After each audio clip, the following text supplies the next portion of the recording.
আসসালামু আলাইকুম।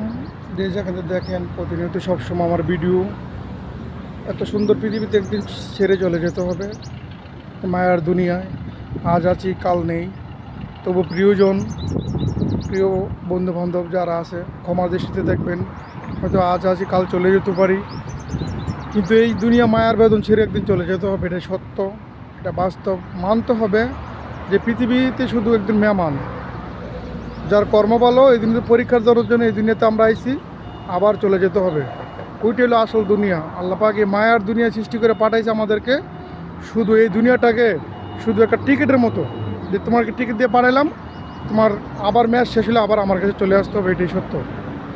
যে যেখানে করি, যে যেখানে করি না কেন, কর্ম যেমন তেমন। আপনার জন্মযত হয়তো কর্ম ভালো চাই, তো মানুষের কর্ম ভালো হলে আল্লাহ পাক সবাইকে ক্ষমা দৃষ্টিতে দেখবেন ইনশাল্লাহ। যে যেখানে থাকেন আবারও দেখা হবে ভিডিওতে ইনশাল্লাহ। প্রতিনিয়ত সবার কাছে লাখ লাখ শুক্রিয়া আল্লাহর কাছে যে আল্লাহ সুস্থ রেখেছেন। আল্লাহর নিয়ামত আদায় করার মতো না, কেন প্রতিটা প্রাণী আল্লাহকে রিজিক দিয়ে পাঠিয়েছে দুনিয়াতে। আজকে আমার সমস্যা আছে, কালকে হয়তো ঠিক হয়ে যাবে, এটাই বাস্তব ইনশাল্লাহ। সবার কাছে আবারও প্রতিনিয়ত আসসালামু আলাইকুম। ভালো থাকবেন, সুস্থ থাকবেন। এটার নামে বিদেশ প্রবাসী জীবনে আসি। আর ফেসবুক হলো একটা প্ল্যাটফর্ম, সবার সাথে দেখা হয়। ক্ষমা দৃষ্টিতে দেখবেন। আবারও কথা হবে ইনশাল্লাহ যে কোনো ভিডিওতে ইনশাল্লাহ। আল্লাহ হাফেজ।